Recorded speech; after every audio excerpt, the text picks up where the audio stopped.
Mets manager Carlos Mendoza says he still feels good about his pitching rotation options despite injuries. And Francisco Lindor is primed for a fast start to the season. Our New York Post MLB columnist Mark W. Sanchez is on with the latest out of Mets spring training. Mark, didn't mean to throw your whole government name out there. How you feeling, man? How's Florida? Doing well. The weather is a lot nicer here than New York. How about you, Brandon? It's cool. No need for you to throw that in our faces. It's warming up here. And another thing that's warming up is Mets spring training. Let's start this with the projected top three in this rotation that Mendoza feels comfortable with. We got Kodai Senga, we got David Peterson, and Clay Holmes. Could this big three carry this rotation until Frankie Montas and Sean Manaea are back fully healthy? Yeah, the hope is that they don't have to carry them too long, that they think Manaea will just miss a couple weeks and hopefully Montas, a couple months. It'll be a while for Montas. But they're going to have to carry them for at least a bit. The Mets were dealt a lot of bad news early in camp. The better developments have been the current top three has looked pretty encouraging. Senga is healthy, which is a big deal. And he's also toying with a sinker, which is one more weapon that he can use, particularly against righty hitters. Peterson was solid in his spring debut. The biggest thing for him was that his slider got four swings, and all of those were misses. That's a pitch that's kind of come and gone for him over the years, and it's his best pitch. If that's on this year, then he's probably going to have a good year.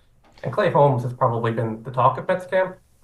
He hasn't been touched in 6 innings. He's Okay. padded out his arsenal. He's throwing a four-seamer now. He's got that kick change that's new. Obviously the Mets are going to have to be careful with him, and there's a lot of curiosity about just how long he can go after being a reliever for a long time. Can he make it a full season as a starter? But he's at least showing why the Mets do value him as a starter. All right, let's talk about the next three in line. We've got Tyler McGill, Griffin Canning, and Paul Blackburn. Does Carlos Mendoza? He's likely, I guess, to keep two or three out of this group in the early season rotation. So, in your opinion, who would those two spots go to and why?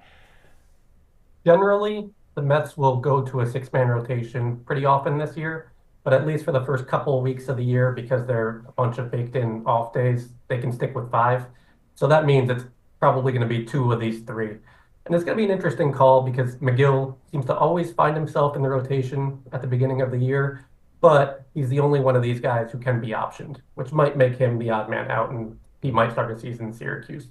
But they're probably going to pick two of the three, and Canning has been interesting so far. He spent years with the Angels as a good prospect who never quite took the leap into something more. And the Mets have worked with him on a new cutter and put him in their pitching lab here, and they think that there's more there, and he thinks that there's more there. And Blackburn is a bit like Senga in that they're both working on a sinker, but the bigger story is just that he's healthy. He has looked strong after the spinal procedure that he had at the end of last year that seemed pretty scary. All right, so Mendoza still does feel good about the options that he has to to keep this rotation intact and playing with their A game until the other guys get healthy. You got a really cool article up on the Post website about Francisco Lindor getting off to a faster start this season. We're talking about a fan favorite, a guy that finished second in the NL MVP voting last season, and he still wasn't even an all-star. On top of that, he's never even gone to the Midsummer Classic in his 4 years with the Mets. What would you say is different about Lindor this spring training compared to others, and what's he saying about getting off to a faster start in April? I had asked him if there's much that he's doing differently, because there's kind of two lines of thought here, where last year he started 1 for 31, and that kind of bad April really cost him the All-Star game, and he's acknowledged that. On the other hand, he hurt his back late in the season. So there are worlds in which, he wants to start quicker and, get more reps in spring, and there are worlds in which he wants to take it more easy so he can ensure that he is healthy for the full year. The reality that Lindor says is it's more the latter. He's not doing a lot differently this year. The only thing is he's taking it a little bit easier.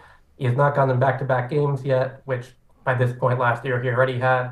He's trying to conserve his body for the entire season. What that means for April, we'll see. But he did say that he's got to have a good April. That's he acknowledges it. I think he probably wants to be an all-star too, and it's a weird quirk that he hasn't been yet as a Met. But there's not a whole lot differently other than him pacing himself a bit. No back-to-backs in spring training. You got to love the vet treatment right there. But hopefully he gets off to a fast start this season. I know Amazins would love to see that. Mark Sanchez, thanks for hopping on with us. Thank you, Brandon.